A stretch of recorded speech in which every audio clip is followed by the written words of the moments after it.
Melhorar a oratória é uma questão de fazer, pegar e sempre estar treinando e sempre estar buscando fazer vídeos, colocar em prática. Eu comecei a pensar na questão da oratória em 2018, quando eu me inscrevi num curso de PNL específico para isso chamado Keynote Speaker. E foi muito difícil para fazer esse curso, porque eu tinha um spoiler que no final dele eu teria que fazer um discurso na Avenida Paulista. E eu tinha muito medo de falar, desde que eu tive uma experiência muito ruim quando eu estava na faculdade fazendo o curso de letras, e eu fui fazer nossa, menopausa. Fui fazer licenciatura. Tava fazendo licenciatura, eu subi no palco, né? Eu subi no tablado e eu senti ali um medo maluco, eu tive um desconforto muito grande. E desde então, eu tinha prometido a mim mesma que eu não queria falar em público. E aí eu me travei, eu comecei a só buscar coisas que eu me escondesse. E na época eu tinha um desejo muito grande de trabalhar numa empresa e, enfim, crescer dentro de uma empresa e estar atrás de uma mesa de escritório.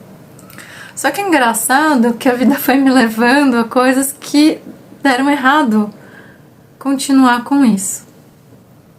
E aí no fim eu tô aqui, já tem um tempo que eu tô no YouTube, mas esse aqui é um canal novo, né?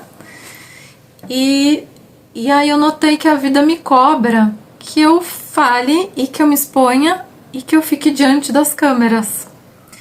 Esse vídeo aqui que eu tô fazendo agora pra vocês é o primeiro, assim, de muito tempo que eu não faço.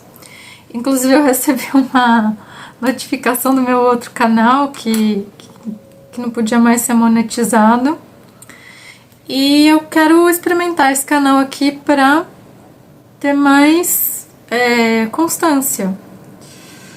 E então, aí eu fiz o Keynote Speaker e depois eu comecei a gravar vídeos para o Instagram.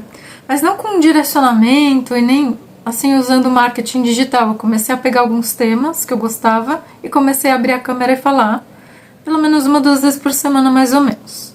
Só que aí tava muito ruim, como esse aqui também tá muito ruim.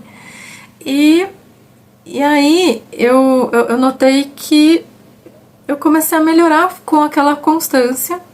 Depois eu abri meu canal no YouTube, comecei a ser mais constante e notei que estava melhorando. Só que ainda eu percebi que eu precisava melhorar mais.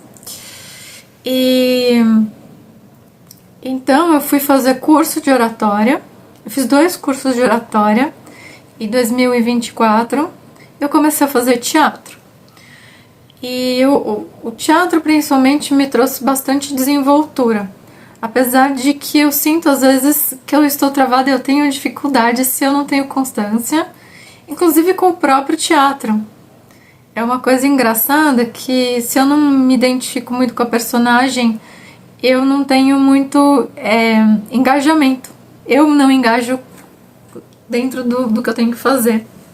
Mas a primeira peça que eu fiz foi Homens de Papel, do Plínio Marcos, e foi muito engraçado que eu tava, assim, totalmente sem experiência ali, e eu senti que a professora tava me desafiando, e ela me deu um papel que, tipo, se eu fizesse, se eu não fizesse, se eu saísse da turma, se eu não saísse, tanto fazia. E aí eu falei assim, não, eu quero mostrar pra ela que eu sou capaz e que o meu papel ele vai se destacar. Eu quase praticamente não tinha falas. Eu estudo bastante linguagem corporal, né? E então eu fui estudar como agiam mendigos, porque meu papel era de uma mendiga. E aí eu comecei a pegar os trejeitos, fui estudar como eles comiam, fui ver minha mãe dando comida para moradores de rua, que ela faz esse trabalho voluntário, né? E comecei a observar de algumas vezes que eu fui na Sala São Paulo, teve uma vez que eu fui naquele teatro container, eu passei pela República, ali onde estava a Cracolândia, eu observei muito o comportamento deles. Isso me ajudou muito a atuar na peça e ter trejeitos. E o meu papel acabou tendo bastante destaque na peça e eu fui bastante elogiada, ainda mais que eu era uma completa iniciante. E eu comecei também na época a gravar mais vídeos pro Instagram, aqui pro YouTube, no meu outro canal, a Hipnóloga. E eu notei que aquilo estava me ajudando muito, mas que a questão era bastante de constância. Inclusive no meu canal da Hipnóloga também eu fiz uma auto-hipnose para perder o medo de falar em público. E eu falo que tem que colocar a cara para bater, tem que criar esse costume. Então eu pretendo fazer nesse canal isso, pegar, colocar minha cara para bater para eu conseguir essa desenvoltura novamente. Às vezes eu noto que uma vez por semana de aula de teatro não é o suficiente para mim. Então eu acredito que tendo uma constância diária, e quanto mais eu vir a falar para a câmera e me acostumar, mais fácil vai ser. E o meu maior interesse, intuito aqui é ajudar. E falar de diversos assuntos, diversas coisas. Eu tava hoje pensando sobre a multiplicidade de coisas que eu gosto de estudar, que eu gosto de entender, e como a minha mente ela é rápida e eu sou uma pessoa muito intensa e que é muito difícil ficar numa coisa só. Então aqui eu vou abordar diversos assuntos. Eu espero ter te ajudado nesse vídeo e até o próximo. Te vejo. Até mais.